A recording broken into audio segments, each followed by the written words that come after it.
So this is gonna be a tutorial on how to launch your draft and how the draft works. So you'll click the launch draft button.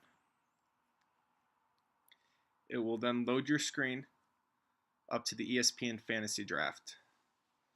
Once you have established connection, it's going to give you up here in this corner There are two countdown potential clock. U's this football season. The DirecTV U wants.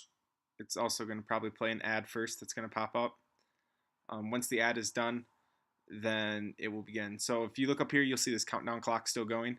This clock right here tells you when the draft begins. So no one's picking right now. We have 2 minutes till the first pick happens.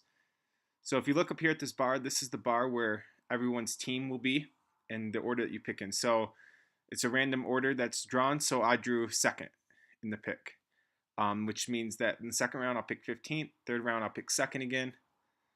In fourth round I will pick second to last again, so on and so forth, all the way through all 16 rounds. If you come down here where it says players, positions all, team all, if these are on all, these give you the best players that are still left in the draft. You can come over here and you can scroll down through all the players. So overall, Antonio Brown is the best player, then Odell Beckham Jr., Adrian Peterson, Julio Jones, Todd Gurley, down the list. And so that will allow you to, if you don't know who to pick the best player that's still left. If you come up here, you can scroll through the different people, such as running backs. It'll give you the top order of the running backs. So like Adrian Peterson's the best running back in the league. Todd Gurley, Ezekiel Elliott, down the list. If you come to QBs, it gives you Cam Newton, Aaron Rodgers, Russell Wilson. And so it gives you the best position or the best players in those positions according to ESPN. Wide receivers, all the way down, you can look at the defenses, kickers, and so it allows you to see everything. If you'd like to look at by team, you can come here and you can scroll through. Let's say we want to go to the Baltimore Ravens. This will give you the Baltimore Ravens lineup. I would recommend not looking at teams unless you're searching for an exact player, because it makes it a lot harder to navigate through. If you look here, this is your pick history.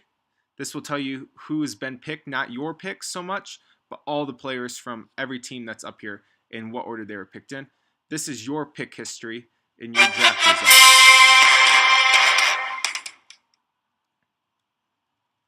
Okay, that was the beginning of the draft. So now Team 4 has made their first pick, and they chose Antonio Brown with the first overall pick in the draft.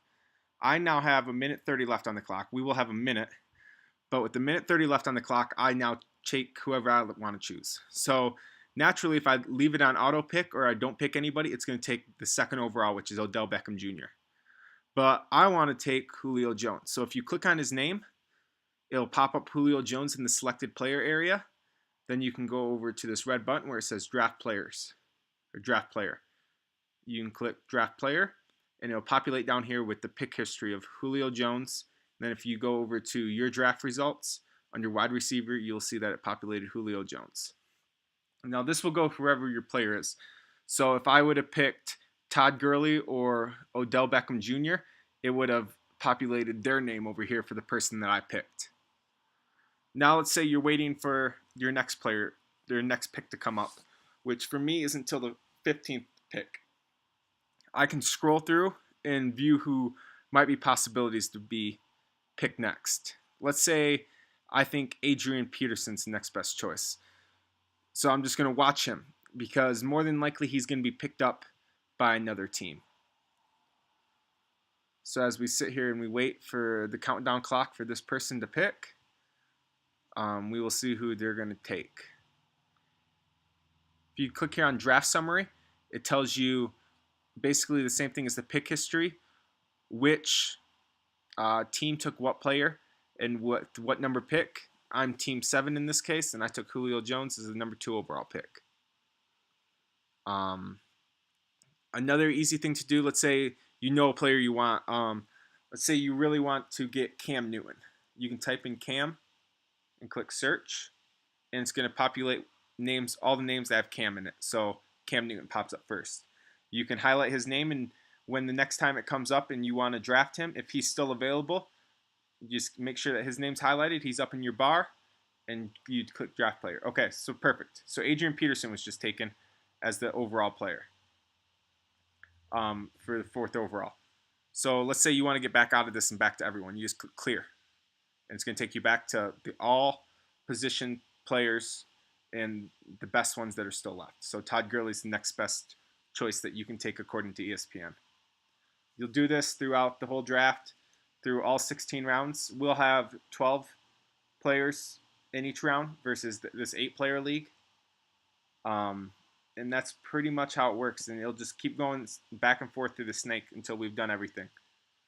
As you can see, running backs and wide receivers are up here, not so many quarterbacks. That's because your core roster is made up of 2 running backs, 2 wide receivers, and a flex position. So 5 spots for running backs, wide receivers in total, and only 1 quarterback position when you play in your weekly game. So your best bet is to take wide receivers and running backs first. If you want to take a quarterback first, you can. If you want to take the Seattle Hawks defense first, you can. Only 1 player can be chose for 1 team. So because I picked Julio Jones as my first overall pick, as the 2nd pick in the draft, no one else throughout the rest of the draft is going to be able to pick Julio Jones. Same thing with whoever picked Todd Gurley. With the number 5th pick, Todd Gurley is no longer able to be picked by anyone. If you have any other questions, just let me know, and I can try to redo this and make any other possible changes.